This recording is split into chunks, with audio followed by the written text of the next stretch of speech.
when it comes to world events, and certainly when it comes to Donald Trump, no one has chronicled it all the way David Cay Johnston has. How about it, David Cay Johnston? Hi, David. Well, Mark. I was telling everybody I sent you a passel of stuff because there's so much going on. And in Trump land, where we kind of oftentimes end up one way or the other, it looks like Mark Meadows spent a lot of time talking, and maybe in so talking, he has confused his role as White House Chief of Staff with the role of someone who's running lead on the Trump campaign. And that's important when it comes to his trial in Georgia, I guess. That's my understanding. Yes, I think that Mark Meadows has walked himself straight into a Hatch Act violation if Jack Smith wanted to charge that. The Hatch Act prevents people from using their federal office for campaign purposes. So politicians will have two phones, members of Congress, and when they want to call donors, they use the other phone that isn't their government-issued phone or their expense-accounted phone. And Meadows taking the position that what he did in Atlanta when he physically went there, ostensibly to see his grown children, was to assert that he was acting on behalf of the White House in his capacity of chief of staff to the office of the president. And I think in cross-examination, that got thoroughly demolished. And it raises, Mark, a fundamental question about the competency of the legal advice that Trump and some of the others are getting. Some of Trump's co-conspirators in various cases are getting lawyers paid for by Donald Trump. Cassidy Hutchinson, who blew the whistle to the January 6th committee, kept being told by a Trump-paid lawyer, just say, I don't recall. And then she got rid of that lawyer and came clean. And I think you're going to see more of this going forward, indications of legal advice that A, isn't very good, and B, helps Donald Trump more than the actual client. The trial itself, I mean, it seemed inconceivable, and I guess maybe we were just so used to the can being kicked, which had been, I think, the case. I mean, this whole thing, the birthing process on all of these indictments, to me, was way slow. But all right, yep. Even the appointment of the J6 after J6, the appointment of Jack Smith, I thought was slow. But now it does seem as though, David, that in some weird way, maybe the pace of these trials will be such that they will be going on. Certainly the Georgia trials may be going on in some way before the election. Is that right? Oh, no. I think that almost certain that the January 6th case brought by Jack Smith, which is against one defendant, Donald Trump, will go to trial before the 2024 fall elections and probably most of the primaries. I mean, right now it's scheduled for either the day before, I think it's the day before Super Tuesday, when about 8 states have voting. The next case likely to go to trial is Fani Willis's case. That will almost certainly be broken up into several defendants, which is, by the way, not unusual in a large conspiracy. When you have 19 defendants, it's not unusual that it's held through 2, 3, 4 trials, sometimes for the very practical reason of not having a courtroom big enough to accommodate 19 defendants and all of their lawyers. And 2 people, Sidney Powell and Chesborough, the lawyer, have both asked to have both invoked their speedy trial rights, which in Georgia means that a jury must be sworn in by, it's not exactly Halloween, but it's a few days after that. Far afield from this is something else going on that I wanted to ask you about. And it's a flavor of what the GOP has done now. Sorry to say, GOPers, I mean no insult, but I think your party has lost its way. There are no reasonable arguments being made or philosophies or discourses about policy any longer. It's all now about a power grab. And what's happened in Wisconsin and what is happening in, I think, North Carolina along the same lines is a part of this. As I say, it's a flavor of this. And the GOP, which, again, I would mention this in the last hour, but just to reiterate for people who are just joining us, it's a heavily gerrymandered state, Wisconsin. I mean, insanely gerrymandered, so that you don't really have a chance as a Democrat to take control of the legislature. They have a supermajority in the legislature. Anyway, they finally get a more liberal judge in there in Wisconsin. And now, after losing, again, this is a very high-profile case to get this judge in, and then I'll wrap up and shut up and let David talk. They now are taking steps to actually get rid of this judge or take away her power. The Republicans in Wisconsin want to essentially undercut her ability to get anything done at all. They want to get rid of her, and it's an extraordinary move that I think we're seeing more of, David, like a seizing of power, essentially. We're all across the country where Republicans have a shot at maintaining control through things like gerrymandering. We're seeing these things. In Tennessee, we saw 2 black legislators who were kicked out. They were then reinstated by the local authorities who had the power to do so, and then they ran for election and both got put in again. Notably, both of them were black. A white woman in the legislature who was with them doing the same stuff was not removed, which sort of goes to the fundamental racist nature of this. In Alabama, the redistricting is so heavily gerrymandered that a federal judge said, no, this is depriving black Alabamans of representation. You need to draw districts that make it possible to have 2 of the 7 districts be black. So the legislature went right back and drew again a map that would limit it to 1 black lawmaker. And that's now been thrown out. In other words, they didn't honor the decision. They just went back. Correct. That's correct. And it's not unheard of for politicians in American history to say, we're not going to enforce that. There have been throughout after the 1954 Brown v. Board of Education decision, there were all sorts of politicians who said, you want the schools integrated? Yeah, well, how are you going to do it? We're not going to do it. And in 1957, President Eisenhower sent the 101st Airborne Division to Little Rock so that black children could go to school there at the Central High School. So this is a pattern that we're seeing all around the country. And Republicans are a minority party, and they are shrinking as a share of the population.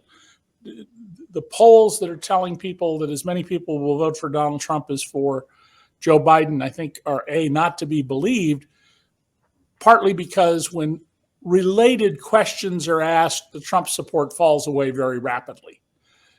Certainly when policy questions are asked, there's no support. Right. Yes, that's exactly what happens. But I think you're going to see more of this for a while from Republicans who, rather than abandoning their unpopular policies, controlling women, many of them now openly speaking about banning birth control, and lowering taxes even more on the very rich, and cutting benefits, Social Security, Medicare, Medicaid, in California, Medi-Cal. I think you're going to see more of this, but these are sort of the gasps of a dying group of organization that doesn't have enough popular support. So it's got to find ways to get around the concept of democracy, which is the majority rules with protections for the minority against abuse.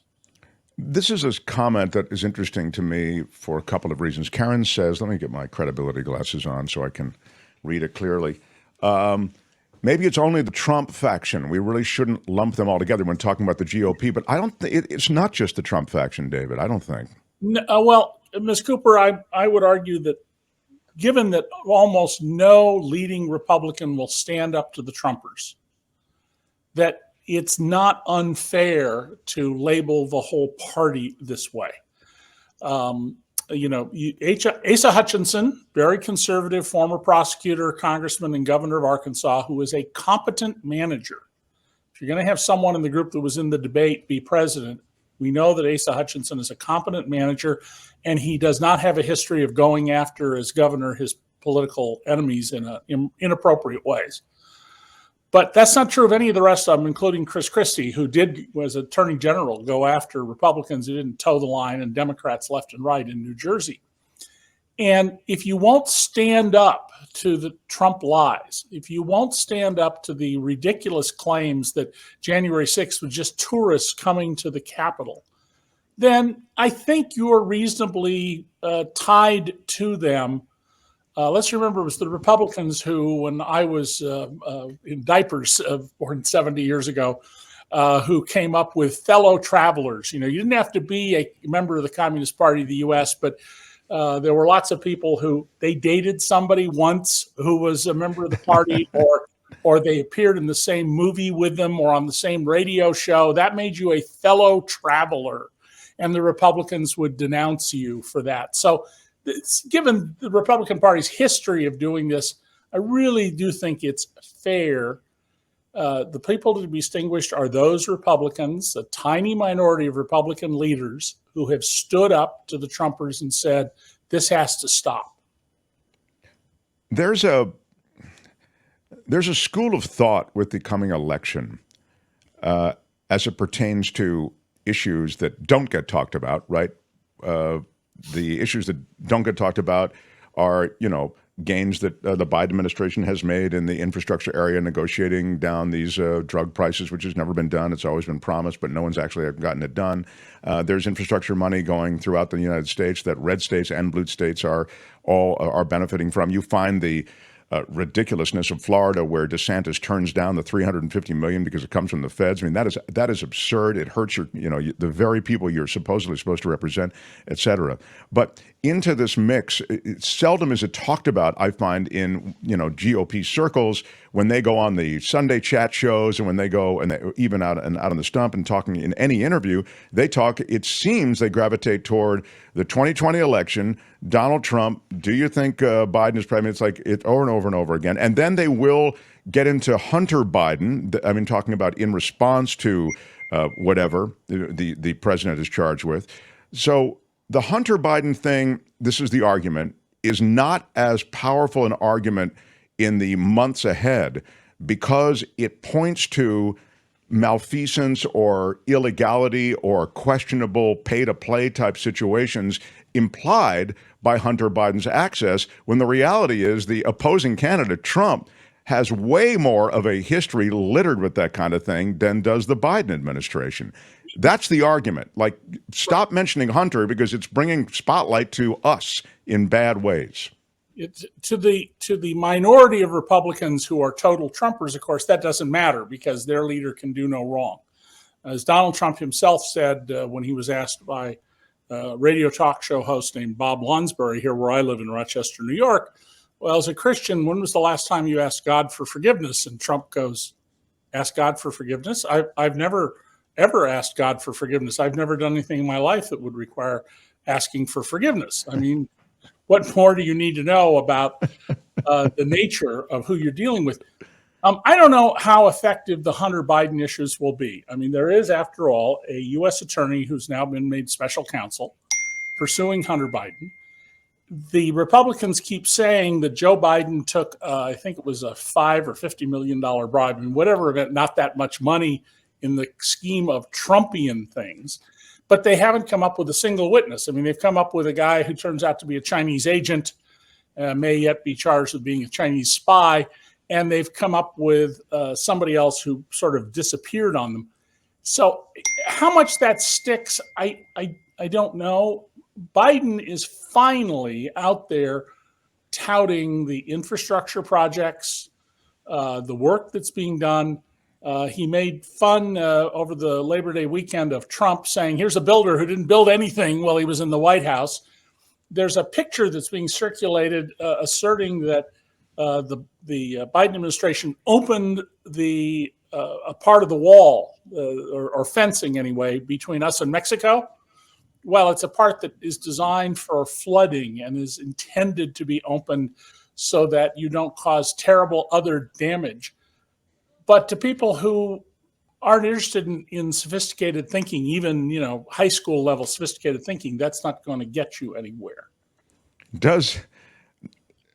Is the body politic, David, influenced now in America by anything that you would point to? Like, is there a bellwether from a media standpoint? Is it if CNN says something, if the Wall Street Journal says something? Are we just also fractured?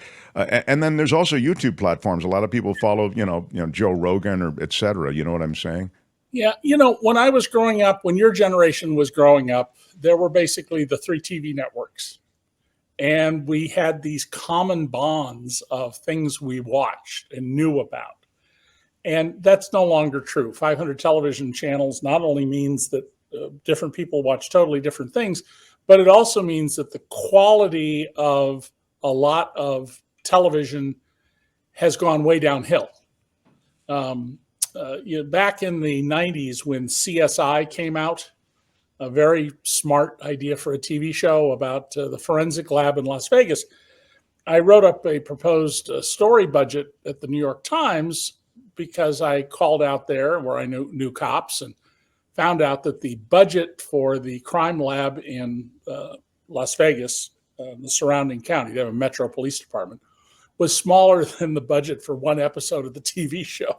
Wow. And they didn't have the same sophisticated tools and things that are on the TV show. And that's a great fact. Yeah, unfortunately, an editor shot it down, so we never did that story. But it is there's a fundamental shift going on because there are so many different voices. And you can just be in an echo chamber and only hear what you want to hear.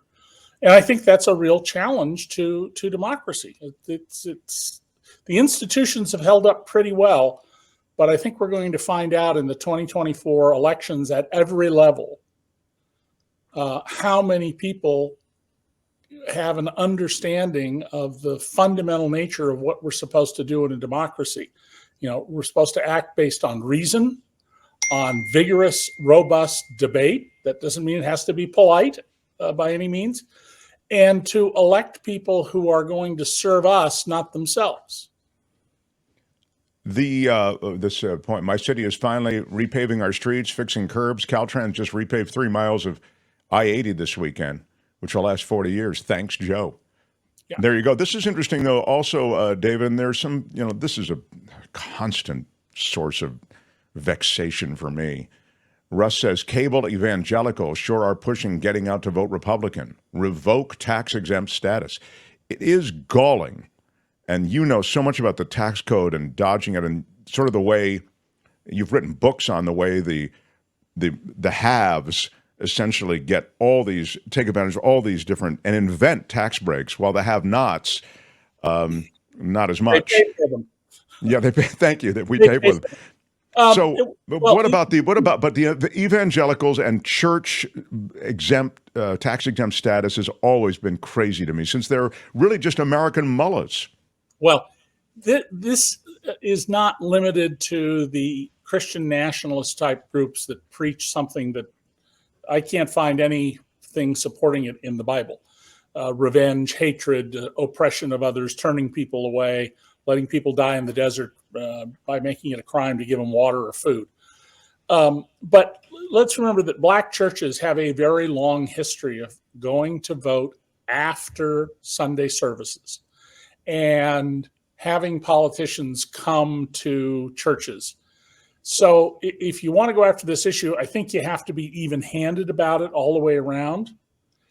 And I would argue that nonprofits, and I was the first journalist to create a hard news beat covering nonprofits. That was when I was at the LA Times, and trained the Chronicle of Philanthropy staff and was a columnist for them for years. So I have a deep history with the nonprofits. I think that we do need to rethink the law. It's a perfectly good reason that we don't pay income taxes if you're a nonprofit, but should you pay property taxes? I mean, where I live, the University of Rochester owns probably $1 billion worth of property in the city of Rochester, a poor city. And it doesn't pay any property taxes except on a shopping center that it owns. Should churches and YMCAs and YWCAs and the like, at least pay some minimal amount, not the amount for schools perhaps, but to cover fire and police and other basic services, which is around, Pittsburgh does this, and it's around, I think they charge 22% of what everybody else pays. And that's just part of, my whole thing that we need to fundamentally rethink white collar law in America, not just white collar crime law, but all kinds of white collar laws dealing with pricing, monopolies, contracts, scams, and unfortunately, law professors, and I'm only a lecturer. I'm not a lawyer, but I teach law, but I'm not a tenured academic. Their rewards are for dealing with fine points and details, not with, hey, let's sit down and white collar law in America and see what we come up with. Because I think we could come up with something vastly better than we have, that is more economically efficient, encourages good behavior, punishes bad behavior. And that's a fundamental thing we've lost sight of. We can design laws that are self-reinforcing of virtuous behavior and self-punishing of vicious behavior. And I've written about articles showing examples of this in the past. And I think we need to really focus on that, because you don't want to have a huge police force and regulatory force if you don't have to have one. Sure.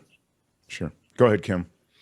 I just saw the story. I thought I'd throw it at you. And I wonder if studies like this are an evidence that maybe Trump could use, or his defense attorneys could use, in saying he can't get a fair trial in DC and that it needs to be moved. And here's the story. Close to 2 in 3 Washington, D.C. residents say they believe President Trump is guilty in the federal case over his attempts to overturn the 2020 presidential election. According to an Emerson College polling survey, 64% of D.C. residents said they'd vote to find Trump guilty. 8% said they'd find him innocent.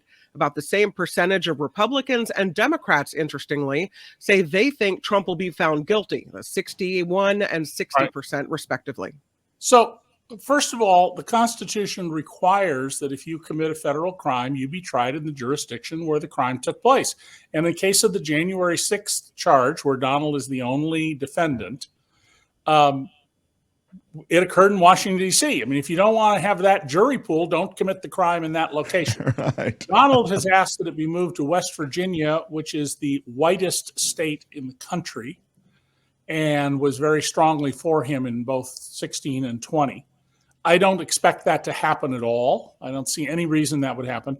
And as for picking jurors, I've sat through lots of voir dires. There are people who don't know anything about these cases. There literally are. And fortunately, they sometimes tend to be the people picked on juries. Yeah, that's scary in its own right, though, isn't it, David? But judges, Like, what rock do you have to be living under to not know about this case? I mean, I don't mind people knowing about it. You just don't want a juror that's made up their mind about it already, right? But through the voir dire process, judges can eliminate those people, except for the ones who are very good liars. That's why I think you're going to see 4 alternates instead of 2 in Trump's January 6th federal trial in Washington. So that if it turns out some juror wants to nullify the charge, they can be removed and replaced. But they'll pick a jury and get people who are appropriate to do this. I would be surprised if it took more than 2 weeks to pick a jury, but it could go on for 3 or 4 weeks, depending on the panels that they get of prospective jurors. When people are called to a jury panel, they read out a lot of people right away because you fill out forms and you're asked questions. And so anyway, if you don't want to be tried for a crime in a particular jurisdiction, if you're a black man who doesn't want to be charged with a crime in West Virginia, don't commit your crime in West Virginia. And the same thing is true for Donald Trump. That's where the crime took place. I just think of myself, and maybe we all think of ourselves this way, as objective, evaluating the evidence. I can dump on Biden just like I can dump on Trump or whatever. So show me, if I were in the jury pool, I would go, yeah, I mean, I've seen all the information. Guys, I mean, I'm happy to sit here, and if the information is, persuades me of something else, I'm happy to acquit your client type thing. Is that the kind of juror that you end up with? Someone who, fancies themselves objective or whatever? You know what I'm saying? Well, what people will be asked are things like, will you follow the law as instructed by the judge? Can you park your personal interests at the door? And in the voir dire process in federal court, they weed people out actually quite well. I mean, I wrote when I was in San Francisco for the LA Times in the 70s about a different problem that persists, which is in voir dire, we ask people all sorts of questions that have nothing to do with cases and are intrusive. And there was a fellow who challenged all of this, and he got nowhere except to, be heard by the courts. But the judge will be able to pick a jury that will be acceptable to both sides. Now, once this is all over, you can be sure that if Donald Trump is convicted, he will immediately claim that the fix was in and it was all unfair, because Donald will go to his grave insisting that he never did anything wrong. He never did anything that requires forgiveness. Right. As noted by your by never needing the forgiveness from the Lord or whatever he said that you noted earlier. David, love our visits. Next week, I'd love to touch on what's going on in Ukraine, and we'll get to some of that. I know you have strong views about that, and I'd love to hear them. So that, and I'm sure there'll be other developments in many of these other things. One little point on that: the war is actually going quite well right now for the Ukrainians. There have been more surrenders by Russian troops. And if the Ukrainians succeed in cutting off logistics, supplying food and ammunition and water to the Russian conscripts, once they know they're not going to get fed, guess what? They tend to run to the Ukrainians because if otherwise they're told basically fight to die. And this isn't their land. This isn't their family. So even without the air power they need, the Ukrainians are progressing ahead. And the people who study war, like the Institute for the Study of War, are all showing this in their daily reports. All right. With that, we say farewell. Thank you, David. Yeah. David Cay Johnston, everybody. Hi, it's Mark, and I thought that was great. Hit the notification bell. You'll know whenever there's a new video being dropped, and please subscribe to our channel to help us save the universe.